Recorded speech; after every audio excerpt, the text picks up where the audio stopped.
In a world where things change, but not really, comes a podcast about friends talking about some things that are strange. But if it was strange before, then this is stranger. But if it's already stranger, then would that make this stranger-er? I don't know, I'm just here to talk about some stranger things. And I am, of course, the one, the only, Dom, the movie nerd Rizzy. I've been on a bunch of different podcasts over the last couple of years, and I don't really know. I'm just not a guy that likes consistency. It's just a thing that I do. And I'm back. This is a little bit of a throwback episode to some people, for all of those guys who have been, just listening to me over the last couple of years and me just doing my thing. To my left, I have Chris Ivanko. Chris, how you doing? What's going on, guys? Happy to be here. All right, that's good. It's good to be happy and here. And to my right, I have another one, the only, Mr. Johnny Manna. Johnny, how you doing? I'm doing quite well. Thanks for having me. Oh, of course. Anytime, and everyone, dude. This is Talkin TV on the Talkin Podcast Network. Wow, the name is just revealed to me, into doing the first episode. What That's Chris pretty said. exciting. All I'm right. honored. So, guys, we're here, as I said in my intro, to talk about some things that are indeed strange. In your Because, house. in terms of, just throwback. So, Johnny, I don't know if you, want to, just touch on this at all. But as you guys know, 3 years ago, the three of us, along with one other person, who unfortunately could not be here, sat down and recorded a podcast about a hit little show, that came out in 2016. I would argue it was probably the biggest thing to come out of that summer, and probably the first indication that Netflix was not to be messed with when it came to the streaming game in terms of killing off the theatrical business model that is. But I would like to think that Stranger Things, it's definitely not quite the same as it was when we first talked about it those 3 years ago, but, change is good, Yeah, it's interesting because unfortunately we weren't able to talk about season 2, so now it's kind of just like we talked about season 3. What was that? 3 years ago, I think? Yeah, something like or that. Or season 1, I mean. Yeah. And Why then, would you want to talk about season 2? No. We get it, Chris. You don't like season 2. No, we'll get to that. No, yeah, but now we're talking about season 3, and this is it's been, a month and a half since season 3 came out? 2 months. Just about 2 months, Sorry. actually. A month. Yeah, I know, man. July 4th. It's just Stranger Things 3. That's right. Oh, yeah, that's right, because they are movies, because their whole thing is that, we rip off, we include references to every single 80s movie, therefore we qualify as a movie, right? So now we're not seasons, we're just Stranger Things. Stranger Things 2 and Stranger Things 3. Going off of that, I loved the Arnold Schwarzenegger homage to Terminator that we saw throughout the entire episode. The I'm glad Terminator you like series that. is one of my favorite series of all time. I'm glad you like so that. I really felt like watching Winona Ryder and David Harbour was watching John Connor and his mother run away from the Terminator. That was fucking awesome. Yeah, first and foremost, before getting too deep into anything else, I will say that season 3 was definitely my favorite season in terms of pop culture references. It was my favorite season for that. Not my favorite season of the show. That'll still be season 1, which we can get into in a little bit. But for pop culture as well as some other things, season 3 is my favorite. And real quick, I just want to do a little housekeeping, and then we're going to get right into what everyone thought about this. Just so you guys know, this is a show about some friends hanging out, talking about TV, talking about movies. Yes, the title is Talkin' TV, but let's be honest, that's just because it rhymes, and that's just because we're a part of the Talkin' Podcast Network. We're going to cover anything from anime to webisodes to movies to television. Another thing about us, I have a podcast called Talkin' with Andrew and Chris. Johnny is a local musician, plays a lot of shows, is an incredible musician, and Dom is a film school graduate. So we all come from a background of creative influence, and we've been doing creative stuff for a long time, but this is something sort of new for us as a unit. We've all been friends, we've all been hanging out, so we welcome you to join us as we critique and dissect film, because we're here very much so to enlighten you, but mostly I would say learn along the way and challenge ourselves as viewers. At least that's what I'm here, right? To talk with my friends in a more, not in the diner after the movie, right? We're sitting down, we're doing it professionally, so we're thinking more clearly, and we're really challenging what we watched and seeing if it's just we're just, it's cannon fodder and we're just digesting it like the masses, or if we actually liked it and agree with the masses. Hell yeah. And so I just thought people needed to know that before we really dive in. Yeah, definitely. And kind of to bounce off of that point, I feel like just in order to kind of further flesh that out a little bit. So Chris and I were talking a couple weeks ago when we were really breaking down and coming up with the idea for this podcast. And I feel like a big thing is that since a lot of the content now that we get just across everything, right? Obviously in terms of like all media branches, movies, and it's become a lot more than just movies and TV in the last 10 years of pop culture, whatever. And I find that a lot of the masses, it's not that they don't want to critique, it's that A, they don't actually know what it means to critique, and B, it's that they don't really actually want to talk about the stuff in content. It's more so they just want to take what the studios give them, yell about it if they don't like it, but don't actually really give any reasons for why they don't like it, kind of just yell and say they don't like it. And really, I'm not going to call out people, but I do definitely think that there is something missing, per se, in terms of the pop culture conversation. And all I'm going to say is that there's a reason why Disney owns everything, and it's not just because of nostalgia. Like, I don't know. So I feel like the purpose with this podcast is, yeah, we're going to talk about Stranger Things, and yeah, we're going to talk about all the different stuff that's big and popular right now. But our goal here, I feel like, is to try and, I don't want to say, like, come up with something new and different that not everybody else is talking about, but kind of, like, break it down in a way that, like, shows kind of why we still talk about this stuff, you know? Because it's like, yeah, anybody could talk about stuff that they love, but in order to talk about it and actually have it be, like, meaningful, I feel like that, like, requires taking, like, one extra step, you know? Yeah, and I think to that accord, I agree with everything that you just said, but also, like I said earlier, like, we're being very honest when we say that this is we're not holding back. So if you have any problems with opinions, well, guess what? They're opinions, and it's the internet. There's a million other places and things you can go and listen to. That is true, and I was also going to say, in the sake of being honest, like, we're very much so here to learn and challenge ourselves as much as we are to critique based on our level of skill. So we hope that as we grow, you grow with the show.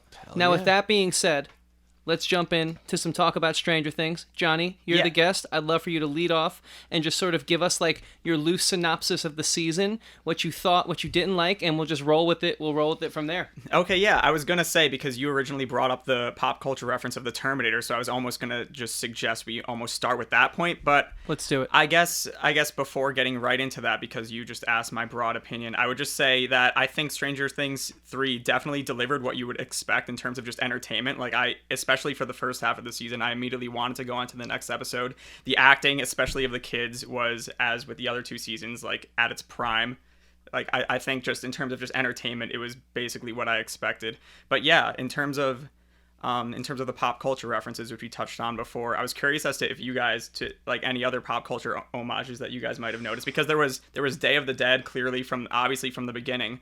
And then, they went and saw that, right? Yeah. That was George Romero, right? Yes, yeah. And then there Great was The movie, Blob. There was Invasion of the Body Snatchers, which I love. Yeah, I like that. I like that they were going a little bit more subtle in terms of the references. Like, I feel like with this season, definitely I wasn't going as much as with the last season. Oh yeah, that's that movie. Oh yeah, that's that movie. I feel like it was a lot more subtle, and like, I don't want to say that like the references were distracting per se, but it is definitely a little bit when I have to pause and say, oh, that's from that movie. Oh, that's from that movie. Like every couple of minutes. In I didn't find myself doing that as much this season. And I kind of like that I wasn't doing that. And we're gonna dive into spoilers right away, just so everyone knows we don't do that spoiler-free shit out like, here.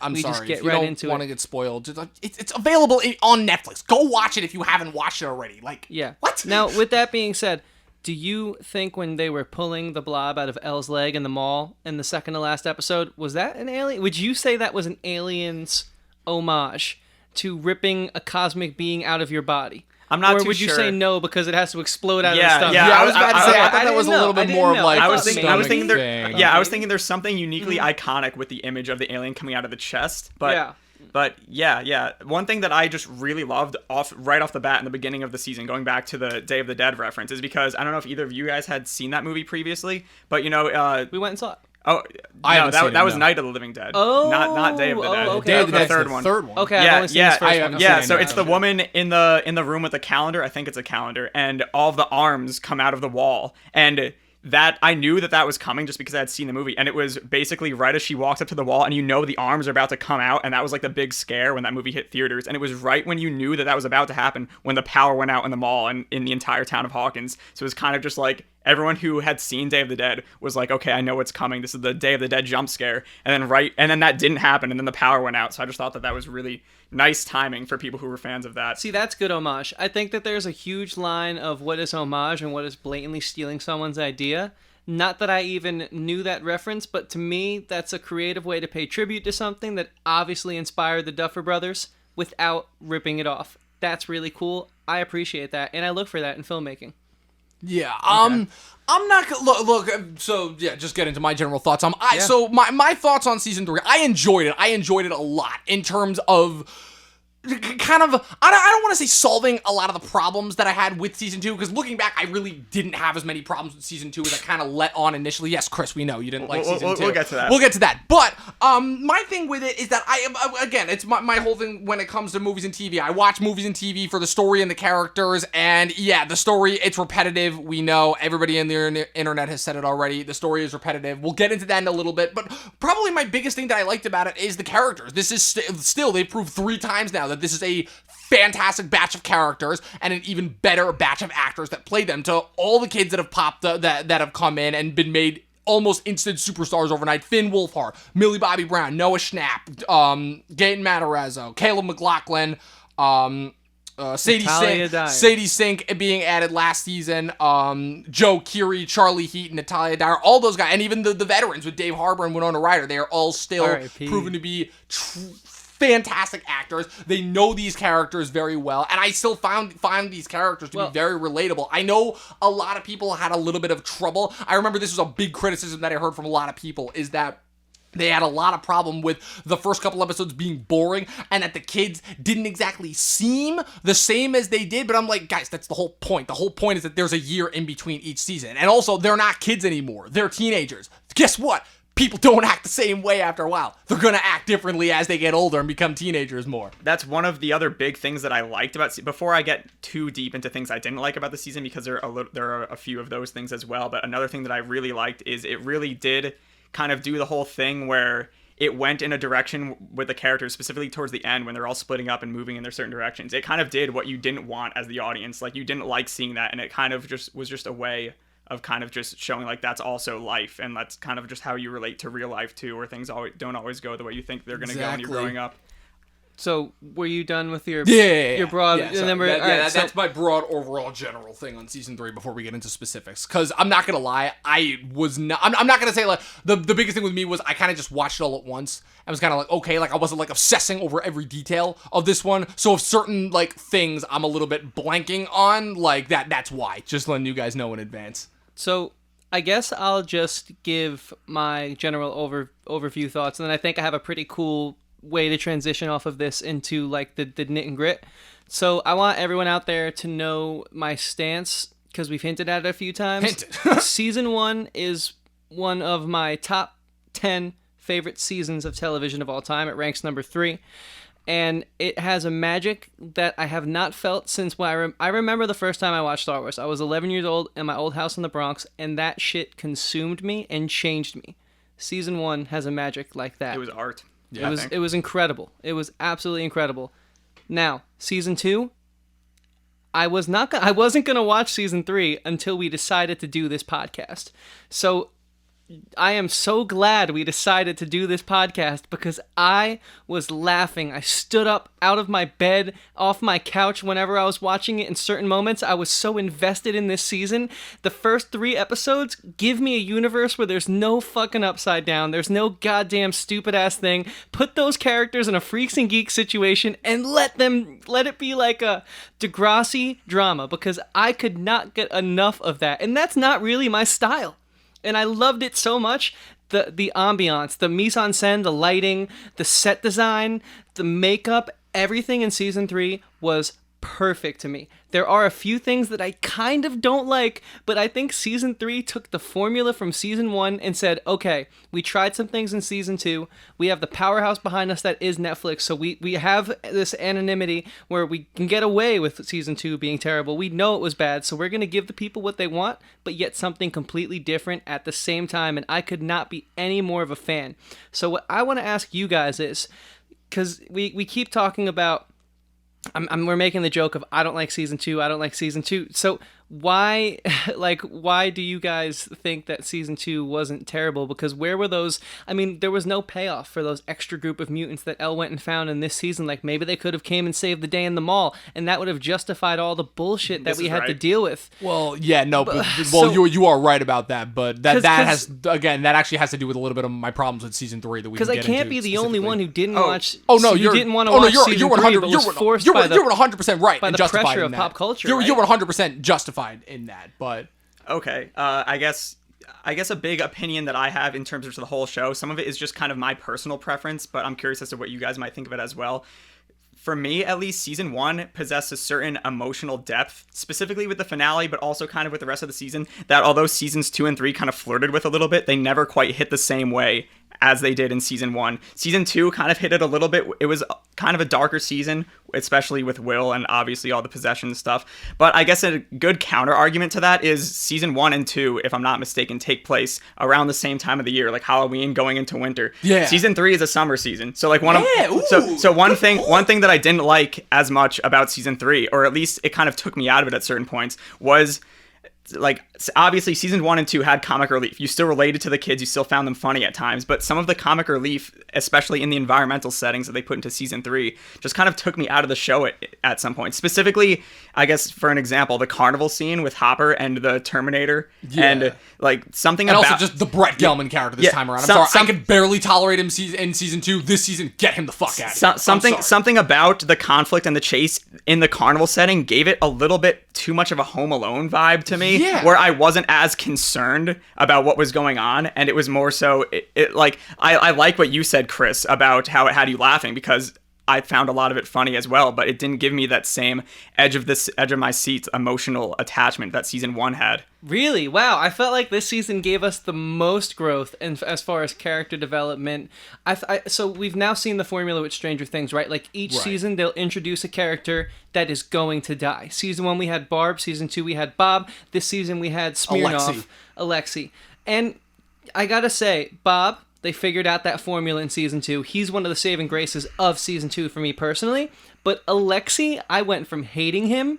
I went from hating him to loving the little relationship that him and the conspiracy guy, what's his name? I just call him Brett Gelman, the actor. Brett Gelman. Murray, I think is his name. Sure. I think. We all know who we're talking about. The guy who's going bald. I love how he became, like, I love how there were so many different squadrons going off, fighting the same mission, and then they all pieced the clues together, because there was a charm in each little unit, right? That's kind of what happened in season 1 as well, though. Right. Yeah. And that's why I said they got back to the formula, but they expanded upon it, and it was more grandiose.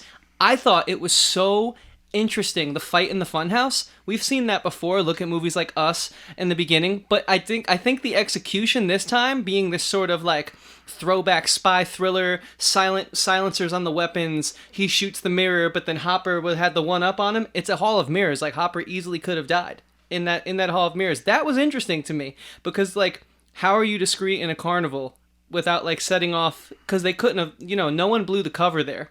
They were clearly in public, but they did it in such a way where it was believable that the masses didn't see Alexei get shot. They didn't see, it was very low key and intense. I loved it.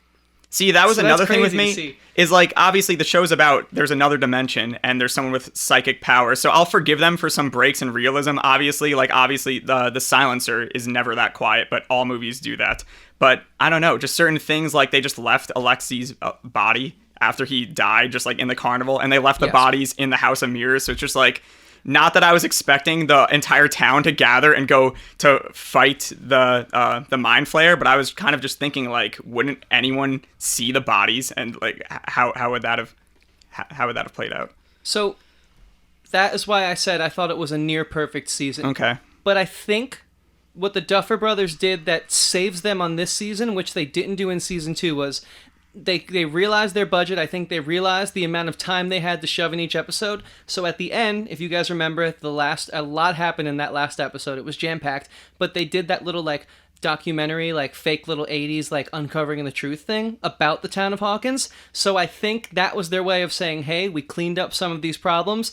Or maybe that was like a writer's room, like, yo, we didn't clean up that body. We left all those people dead in the carnival. How can we like sort of hint at the fact that that was a mess and acknowledge it, because it's too late now to go back and shoot. And I think that was sort of a way of doing that. Now that's speculation. So I agree with you. It's a near perfect season in my mind because there are little things like that. Like another thing that I want to go around with is, at this goddamn point in time, we had to sit through the worst song I've ever heard in my life. Yeah, Joyce couldn't have waited painful. Another minute. I'm sick. That was painful. I'm sick of the needless deaths in Stranger Things. I thought that Smirnoff's death and Barb's death, those two deaths were justified. They happened in a realistic fashion. But the way they killed Bob and the way they killed Hopper was essentially the same damn thing, because we now know it's Stranger Things and someone important will die a season. And you just listed off the problem inherently. So, like I said, I mentioned before that I didn't necessarily go as in-depth as this season with this season as I did with previous seasons. And I'm about to list out for you ultimately, and let me know if I ruined the show for you and any other fans of Stranger Things.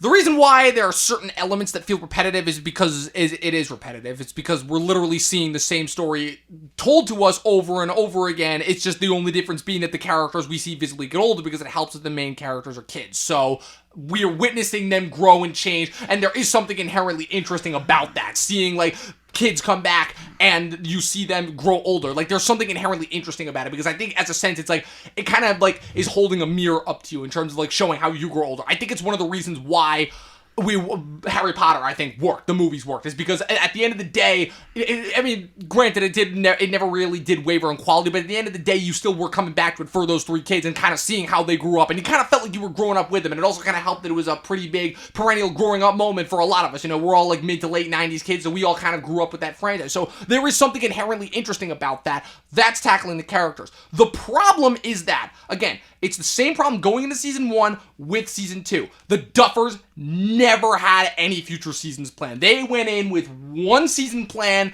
and they're like, okay, we're going to see how this turns. It was the Frozen syndrome. It's like, we are going to go in, and we're going to see how this works, and it turned out to be the biggest hit that Netflix has ever had. So Netflix went up to them, and we're like, oh, you guys got more ideas for more seasons, right? And they were like, yeah, sure, we have more ideas. Then they looked over like, shit, right, well, more like upside you down, said to me, more will possession, more 11 psychic stuff, more 11 not blending in. And that's ultimately, I think, the biggest problem with it, is that season 2, we were still kind of coming off of just like the, whoa, that was the first season. What are they going to do next? Yeah, because season 2 was a little bit after season 1. Well, season 2 was only, the difference being is that there was only there was a year and a couple months gap, because Stranger Things season 1, like this season, was summer of 2016. Stranger Things season 2, they released at Halloween 2017.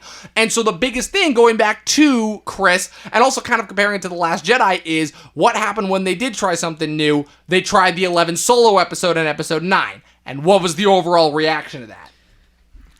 Just cannon fodder. Exactly. Just wasted nonsense. Nobody liked it. Everybody thought it was a waste of time nonsense. But that was kind of like, I don't know if they were kind of envisioning that as like a future storyline to incorporate in order to try and get away from the Upside Down, or if they were trying to kind of do that as a backdoor pilot. I don't know what they were. But the point being is that the biggest thing that season 3 kind of solidified for me after season 2, and I think ultimately, and this is kind of why I like season 2 a little bit more than season 3, I don't necessarily think that one or two of them is better in my mind for me. I think it's just more so a fact of, yeah, none of them are ever going to measure up to season 1, because season 1, at the time it came out, it's like, yeah, there was nothing like this before, and we were ultimately seeing, it was more than just, I mean, season 1 could have just worked on nostalgia alone, but it was the fact of, I feel like it did, the reason why season 1 of Stranger Things worked so well is because it did what The Force Awakens did. There's the reason why we still love it, why I still love it. It's because it was combining that nostalgia with the sense of new, is the fact that we were seeing ultimately new and interesting characters, and that's what made it interesting. Yeah, there were references and allusions to other movies, but I would say season 1 is still the only season that truly felt like its own thing, and every season that we've gotten since then, the references became more and more overt and obvious. Yeah, I think it's definitely really good to keep that in mind, that they only had season 1 planned. And I guess we talked a lot about what we all liked about the season, because there is a lot of that for season 3. So now because we kind of mentioned what we didn't like a little bit about the season. Just to put it in perspective for me and my opinion, season 1, specifically the finale, just the amount of emotional tension in terms of just Hopper and Joyce looking for Will while simultaneously showing the flashbacks of Hopper and his daughter, which hadn't really happened yet that season. Just that alone, I feel like delivered such an emotional blow to you, while you also have Eleven finally wiping out the Demogorgon when she basically felt responsible for letting it out in the first place and causing the entire season plot to take place. And then juxtaposing that with season 3, which the song was just bad television. Like, I sat back in my couch and was just like, this is bad right now. It went on for 2 minutes. You should never want to laugh while the main monster is on screen. Even though I'm not going to say it wasn't funny. It's kind of funny, but you just shouldn't be tempted to, like, I was looking for that same sort of emotional pull that I got from season 1. So then when that song happened in the second half of the finale, I was just like, this is bad. Not to mention the fact that I am so sick to death of that cliche of, oh, we got to do this really last minute, but we got to get past this one person who doesn't know things, but we can't explain it to her, otherwise she might be put in danger. Dude, fucking say to her we're about to be attacked by a giant gooey monster and we're literally gonna die. I don't know. That might just be a me thing. I'm a little bit less tolerant of those sorts of cliches than I was back in the day, but that kind of shit just annoys the hell out of me. I mean, I got it. It was just all the other background music that came in too. And then another thing that kind of just didn't make sense to me with the finale is that one scene where they go out of the mall to go get in the car and they see Billy out in the distance in his car kind of revving his engine. And it's like, first of all, isn't he supposed to be part of that giant mind flayer? Or like, whatever. That's not really the whole point. Why didn't he charge? Yeah, he's just sitting in the back and they're like, oh, wait, the car won't start. We need to go get a part. Yeah, why did he give him all the time in the world? Yeah, and then they go inside and they come back out and he's just still sitting in the exact same spot. Like he was waiting for them to be about to leave for him to try anything. That just kind of didn't make sense. And the one thing I will say that I did like is I did like Dacre Montgomery this time more around. The actor who plays Billy, aka Red Power Ranger from the Power Rangers live action movie. He was probably the only part of season 2 that I legitimately disliked. Like I thought he did a bad job acting wise. Like I don't think his character was very, very well written. And I think the saving grace here is that they made him they gave him less screen time, which I think helped a lot. And I also think that actually giving him something to do this season in terms of making him the main outlet for the mind flayer, that helped a lot. I thought they gave him more screen time. He kind of really didn't have that much to do in comparison to season 2. So I agree with you in the sense that I think Billy came to life this season. Yeah. We saw it was a very dynamic performance. Not as dynamic as I would have hoped for, not as dynamic as I read people saying he was, but still, nonetheless a dynamic performance. One thing I think that really helped this season, that I think the first 2 seasons, season 1 they quite frankly got lucky, and season 2 they suffered on. The Duffer Brothers were less involved in the directorial part of the process. They only directed 1 episode of this season. If you notice, there was guest directors on all other 7 episodes. Oh, wait, hold on. They didn't do the finale? They did the finale. They didn't do the pilot and the finale. They did not do the pilot and the finale. Okay. They only directed 1 episode, and this was the season where I noticed the most amount of different writers in the room. Yeah. So what I think needed to happen for this season to be successful, and why I think this season is successful, is you have the most amount of cast members you've ever had. I mean, there was a shot where there was like 14 people in the mall before that final battle. It was a lot. But it did not feel cluttered. It's like Lost is my favorite TV show of all time, but the one thing Lost did a terrible job of was not establishing all of the characters right out of the gates. And so when they tried to bring other characters in, like Pablo and all those other people later on, they eventually had to kill them off because the ratings were dipping, because they were like, okay, well, who the fuck are these people? Like, we don't care about them. So I think the Duffer Brothers are very much so young creators, and I think they're learning as we're learning about their show, they're learning about their show. And so I think this show benefited from them having a more hands-off approach as far as like being producers, directors, and writers. Like the thing that baffled me about the first 2 seasons was, and one of my film school professors was always saying, like, I love the show, but they're doing too much and it will inevitably ruin the show. And so season 2, he was saying that during season 1.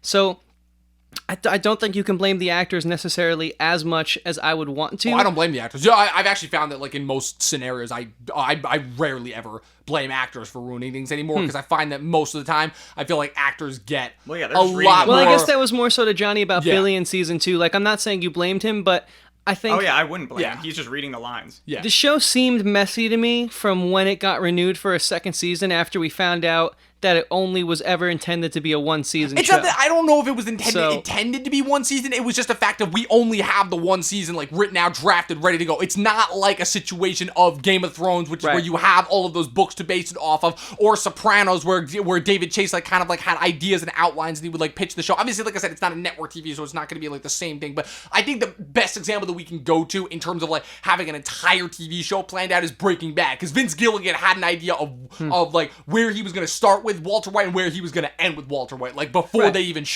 before they even started writing the first season. And obviously you need the writer's room and you need to develop it, and each season is season by season. But I think what we're noticing is that these guys have a story that people are invested in, and so it'll be interesting to see how a season 4 or 5 go. Definitely. I think they've been combating the change in like age of each of these young people who obviously people grow up. Yeah. I think they're doing that very well. Really well. Yeah, it's now, setting it a year apart, each season a year apart, like making it like a part of the show is like each season is the next year from each other. I think that is a very good part of the show, and I'm surprised that like it's still working as well as it is. Now I do apologize because I don't have much bad to say about this, but since we are on so I didn't mean to bring it back into more of a positive light. I just sort of thought of that as you guys were speaking about like the fact that I did notice the Duffer Brothers had taken a smaller role as far as directors go. Definitely. On this season, but let's bring it back to what Johnny switched us to as we're about like halfway through the chat here. One of the things I didn't like was I thought the moments were fun until they weren't, between Hopper and Joyce. Essentially, when they were bickering and the bald dude who spoke Russian was the translator, whatever his name was. Brett Gilman is the actor's name.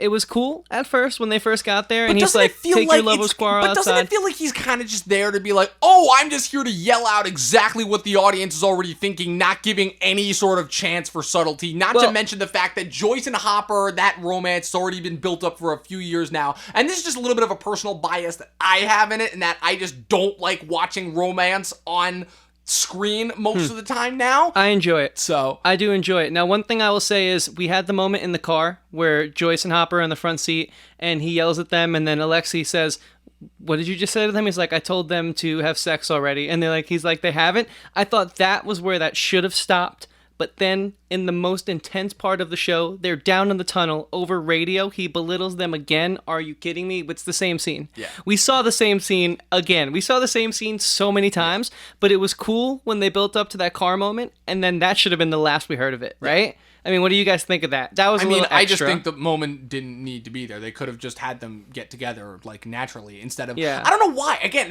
just talking about, like, cliches in big popular things that I'm sick to death of. It's like the obvious, like, arguing because we clearly like each other, but it's like one person said one little thing. No, it's like, you two are adult. Why is that, in that sense, I'm like, you two are adults, but why do I feel like the kids in this sense are acting more mature than you? I get it. That's something that goes all the way back to Spielberg with E.T. in terms of establishing that kids are smarter than adults and everything. But this is getting to a point where it's like, started to become just a tad bit unrealistic, you know? And I know that, again, talking realism in movies and TV is already a slippery slope at best, but this was one of those situations where I was just like, come on. We have to suspend reality a little bit, but Johnny, I'd be curious to how you felt their relationship was this season and whatnot. I feel like I don't have too strong of an opinion on specifically Hopper and Joyce's relationship. One thing I do always really like about Hopper is they always like play him off to be like lazy and kind of like lousy at what he does, but every once in a while he just does something to remind you that like he's actually a really good cop. Yeah, and that's what makes him an interesting character. Like the one scene where he's kind of just predicting what Alexei's gonna do when he gives him the car keys and gives him an option to escape, and everyone is kind of, even the viewer, like you're kind of tricked into thinking like, oh wow, Hopper was wrong, and then at the last second you're like, wait, he actually knows what he's doing.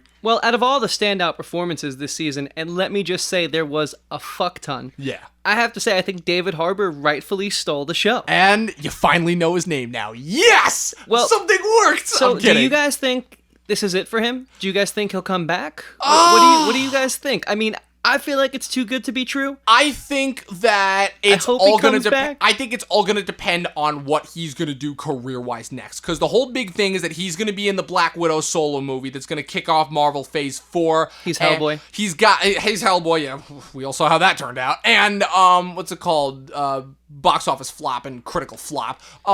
It's really cool. I saw he released this like 30-minute short on like on Netflix. That's like I loved it. I gotta watch it. So That I have was no his idea what it is, passion but like all I thought watching the trailer for that was like, oh my god, is this his Orson Welles audition tape? Because if so, I am very down. Let me this. rephrase that. When I ask if you think he's going to come back, do you think from a writing standpoint there's a need for him to come back, or do you think that absolutely this not. being his Absolutely exit, not. I think that this was would you guys be happy if he doesn't come back, John? Well, I mean, the thing with me is this kind of goes along with some other things I didn't like about the finale. Is just I feel like for one, his quote unquote death was really unclear. Like they showed in I think it was the first episode when the machine kind of malfunctioned and disintegrated everyone in the room, and that was when the machine wasn't good enough to open the portal. And then at the end of the season, you're supposed to assume, okay, now it is going to open the portal. So it was kind of unclear as to like what was going to happen. And then suddenly he just disappears. And for me, at least, I was kind of like, that was like, it just seemed like a very unclear death. And then obviously they did that thing at the end in the Russian base where they mentioned not the American.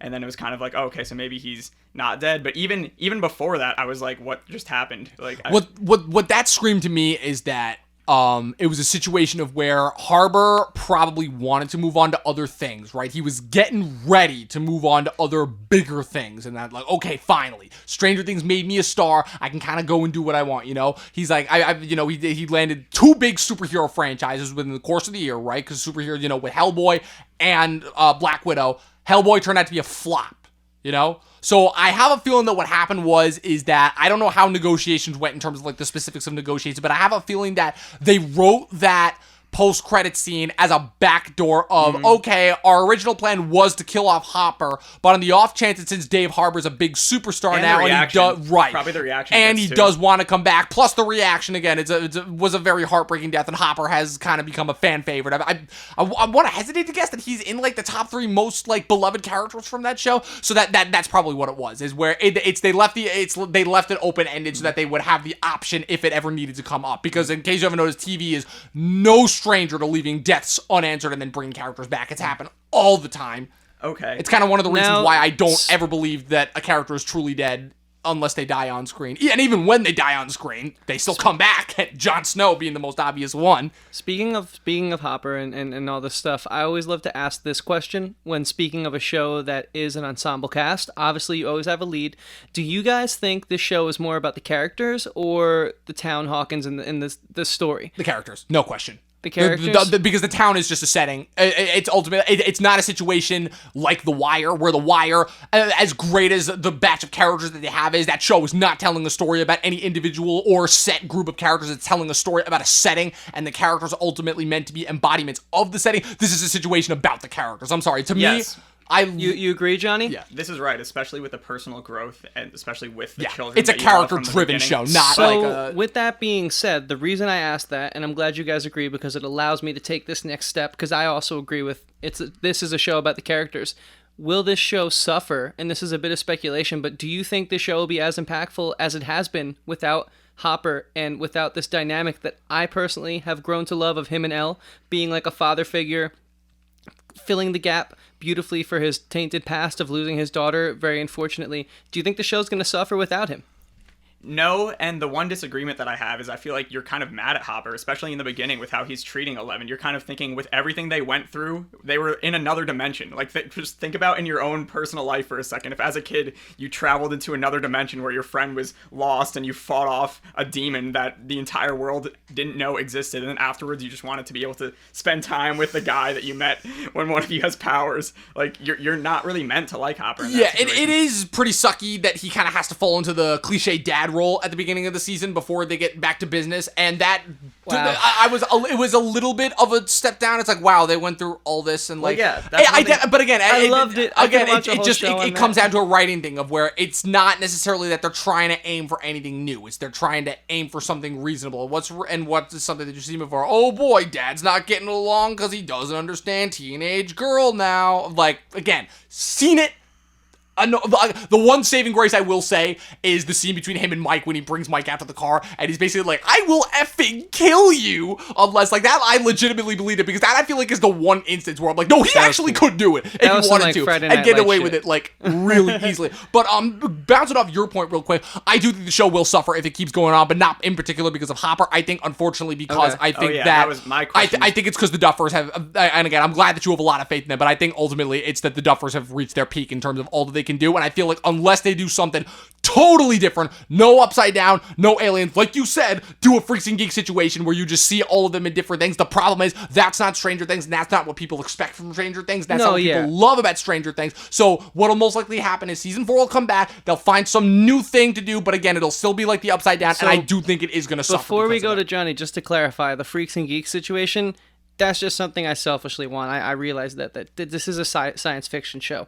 It's like at the beginning of every horror movie is my favorite part, before things go to hell and we get to live in the slice of life moment. I found that that's a niche I really enjoy. It's so a great selfishly niche. for it's me, a great niche because you're watching people, so you know, it's but so another thing I have to say is, while we're on the characters, right? I do want to know another plot hole, right, Johnny? So you want to know what we don't like about the show for this half Not of the the chat. show, the season. This season, yes. right? I mean, what the development that they tried to put on Mike and Nancy's mom just fell flat to me. It's like there was no... I love that you still call that... I still love that you call that development. That's the funniest thing to me. I mean, what was the motivation to cheat? She saw her husband sleeping on the couch with her daughter, being a great father, and so she wanted to cheat on him? Like, what? No, that was the motivation to not cheat. She was about to go out, and then she saw her husband with a kid. It felt unmotivated. It felt... Where did that come from, though, to start? In season 1...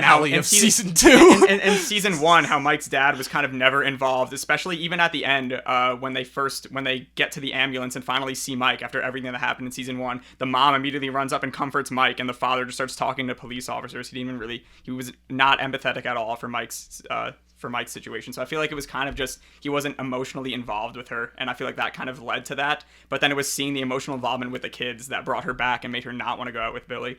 But while we're on the topic of things we don't like, there are just 2 more quick things that are on my mind about that I'd love to run by you guys.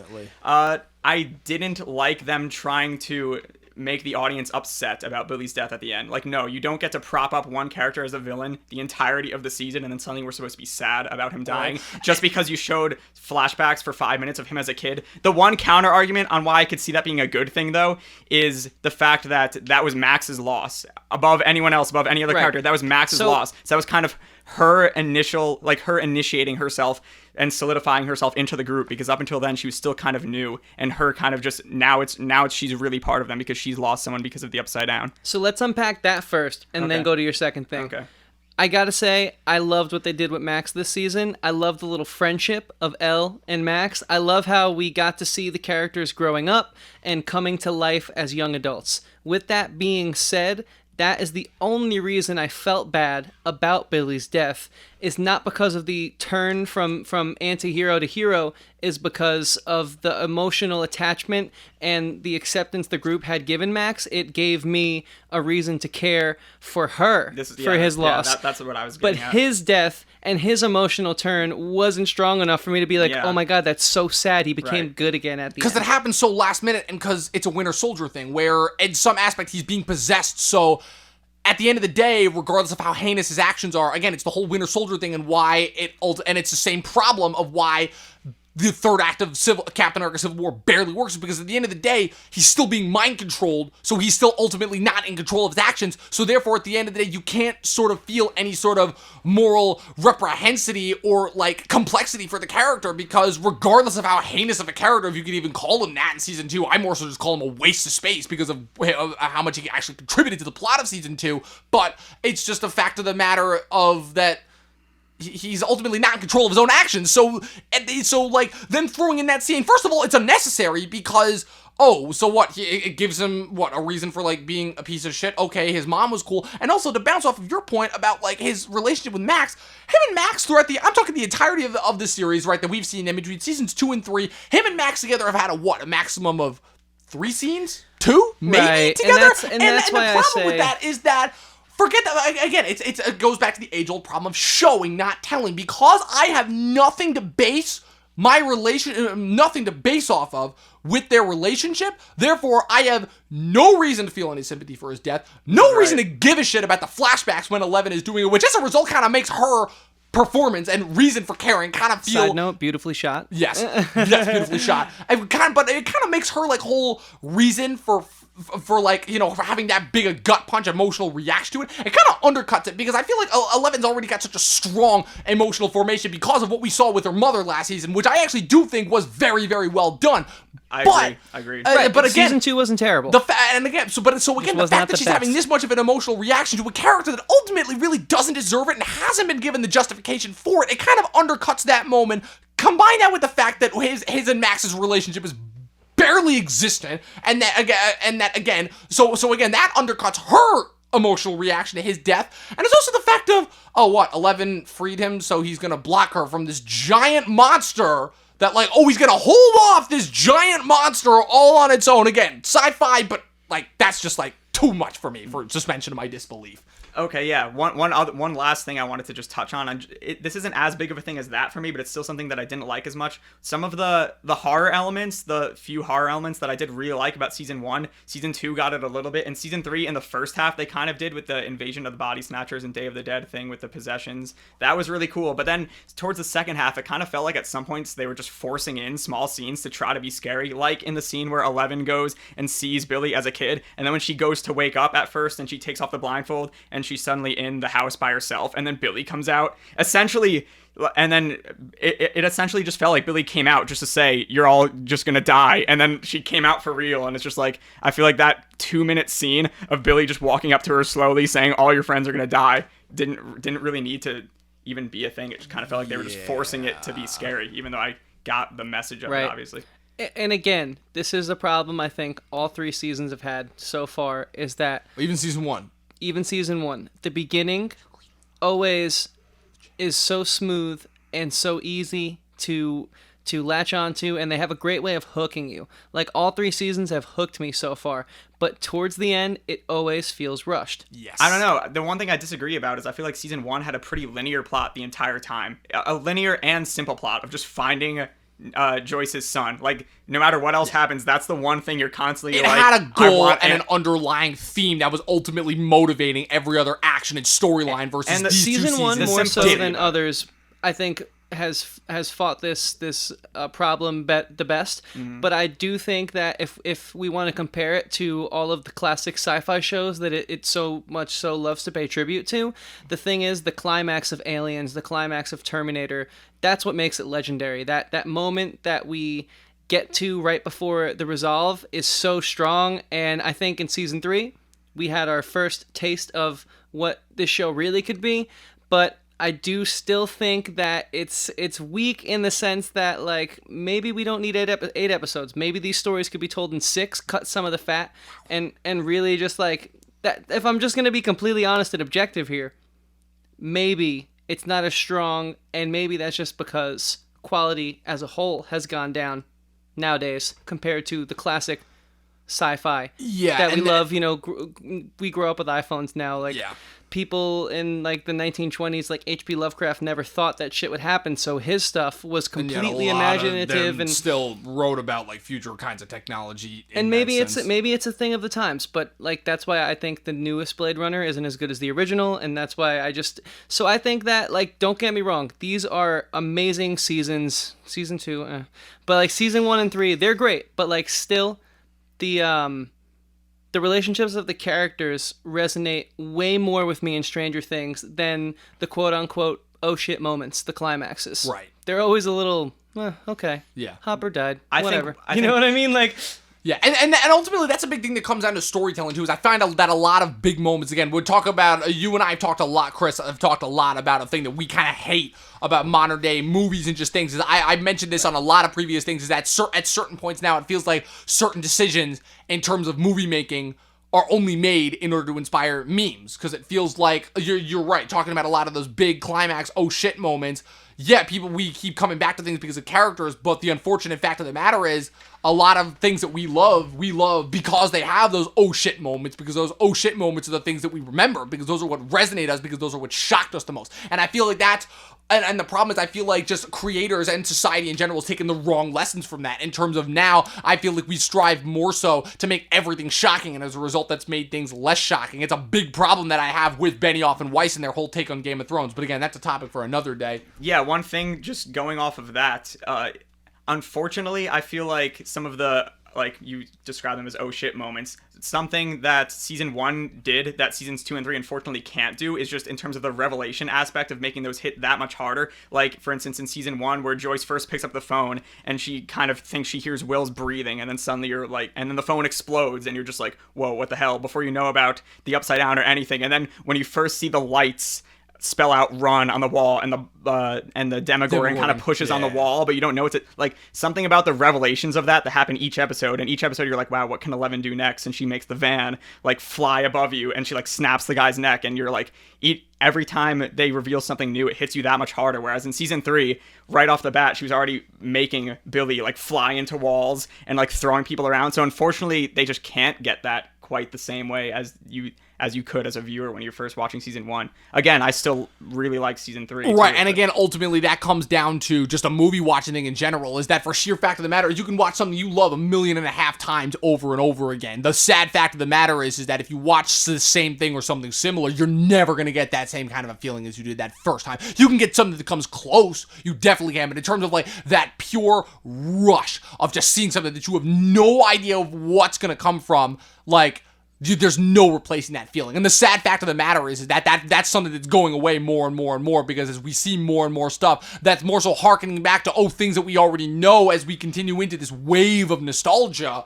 like, again, that's just something that, like, that's just a feeling, that you can't replicate. And that goes into like more so screenwriting and good storytelling and everything like that. So right, and that's what a part of the mission statement of this show is, right? Like, dissecting why those things have changed and why they occur in the first place, Wrapping this up, I want to say that I think another great topic for an episode would be first season magic. Hit shows, why do they become hits? Well, it's because that first season wraps you in. And do hit shows ever truly topple the discovery phase, as Johnny just highlighted? I don't know. I'd love to have you back on the show for that episode, and we can do a couple key examples. So we're not just gonna, on this show, talk about what's trending and what's popular. We're doing that right now because, hey, we all had a great time watching these things, and, next week's episode is going to be Once Upon a Time in Hollywood. We all just went and saw that movie together. It was an awesome experience, and we just happened to be hanging out. It's summer, and we've been watching it, but there will be episodes that aren't about a specific movie per se. As you guys might have noticed in this chat, a lot of it was more so about filmmaking as a whole, and how and Stranger Things was the example to paint the picture on that, and the way the culture perceives it, and that's sort of what we plan to do. So another thing that we're going to start doing on the show is everyone who's on the show, we're going to go around at the very end before we wrap up, and I think it'd be great for everyone to give like a classic, out of like how many stars like you rated the movie. So Dom, why don't you go first, since you are the AKA the movie nerd? So for my rating of Stranger Things season 3 is ultimately, it's not trite and it's not nearly as repetitive as I made it out to be. I apologize if I came off as overly cynical, but not sorry, because I never apologize for having any opinions. So that give I us have. your rating, and if you'd want to see another season. I would have to say that if I'm being fair, not being overly generous, I would say I would give this a 3.5, because it's not quite out of five, a 4 so out of 5. knows. Yeah, because it's not quite a 4, because a 4 to me is something that, like, I don't know, like, it's not quite like full-on magic, but it's still got like a little bit of the magic. And this, to me, like, I liked the character moments and the different character dynamics, how they structured the groups, playing off of certain elements that I really liked in season 2, getting rid of other certain elements. But ultimately this season, and ultimately the thing of why, while it's not a bad season, it's probably my least favorite, is probably the one where the repetitiveness of the story just wasn't, and as great as the character development in those moments and interactions were, it just wasn't enough to distract me. Because ultimately what makes the we've seen great movies in TV, but to me at least, what makes the best, right? I've talked about this example before, is that there's things that focus a lot on story, and there's things that focus a lot on character. And the best ones, I think that we can all say objectively, are the ones that can always make those two mesh perfectly. Like, And have with a that- perfect mesh between that. And to me, I think the first season is still the only season that has done that out of these 3 seasons that we've got so far. And with that being said, would you want a 4th season? No, I would not. Okay. And just give us a quick, like, 1 sentence. Why not? Because I think they ended it perfectly, and because if I think they do another season, it's gonna be like the repetitiveness is just gonna come right back, because they already showed that, like, yeah, the demogorgons and the Upside Down are what we're gonna keep going back to. So Okay, fair enough. Johnny, what's your star rating, and would you want to see, and why, and would you want to see the show come back for a 4th season? One thing that makes this a little difficult for me is before we did the season 1 episode, I had seen season 1 a handful of times. Season 3 I've still only seen once. And for just example, my opinion on season 2 changed watching it a second time around, so I could say that might happen with this season as well. But I'd maybe give it around a 3.5, but I would like to see more of the show. But one quick thing that I wanted both of your opinions on is I believe that when the show keeps going, I think that by the end of the series, 11 is going to fly. Like, I think it just has to happen. Most definitely. She can make other... Most definitely. No question. Well, hold on, question. real quick. She can make other objects fly. Why not herself? I don't know if either of you have seen the movie Chronicle, but it's basically the same type of thing. Good movie. Yeah. Telekinetic Great powers, movie. bleeding out the Great nose. movie. Okay. Her losing her powers was also a little unclear on why that happened. We didn't really touch on that. Well, but, that's them leaving open for season 4. but okay, yeah, I want your thoughts on if you also agree that she's gonna fly. She has the means she'll fly. to. She has No the question. means to. No question. I just want to call She'll it here make her fly. first. Some And would say everyone she's will go already shit about flying. it, and it'll inspire a whole new line of memes. And also, she floated a little bit at the end of season 2 unintentionally. She like floated maybe like 5 inches off the ground. She's gonna intentionally fly. I don't know about soaring through the sky with a cape, but there's gonna be some Chris Angel going on. All right. And would you want it to come back for a 4th season? Yes. Okay. Yeah. I'm going to give it a 4.5 because I was laughing. I was emotionally distraught at moments, and I was consumed. I binged this in a matter of 3 days. And let me tell you, I could have went for way more. I'm a sucker for aesthetic. I'm a sucker for neon-y colors. And this show gave me a lot of that. It gave me a lot of callbacks to my favorite decade, both musically and visually. And it was charming. It very much so found its voice, in my opinion. And so with that being said, I would like a 4th season, with the exception that Hopper and Billy stay dead, and we get to watch the Billy's staying characters dead. cope. Billy's dead. Billy's done. Cope Hopper's the only one that there'll be any consideration of if they Yeah, bring him back or not Billy. Billy is Yeah. not coming back. If they try to make the audience happy that Billy comes back, then I'm sorry. But all right, go on. No, it's fine. I think that we need to learn how to let go of things as viewers of creative art this day and age. So I really hope Stranger Things can pay tribute to the 80s in that sense, that things are permanent, and, you know, fan service, because people have voices now on the internet, should just be a way to communicate with your creators rather than have your fans dictate what the creator decides to do. Agreed. And so that also is going to be a topic for another episode. We have a lot coming down the pipeline, as you guys see. We want to thank you all so much for joining us on the first ever episode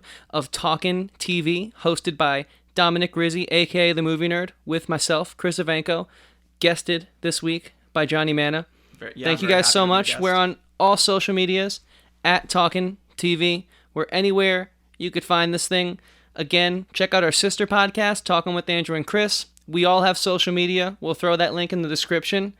Thank you guys for watching this. Stick with us. We're going to grow as we go. And we Watch hope that you movies. guys- Watch movies. Just like, I know it's difficult with the internet and everything because everyone's attention spans are so goddamn short, but seriously, watch movies. And read books. We can And talk read about books. too. Yes, read books too. Make it a book club. But Support- mostly watch movies and support the art you like. TV. Watch movies. And with that being said, guys, cheers and have a great rest of your day.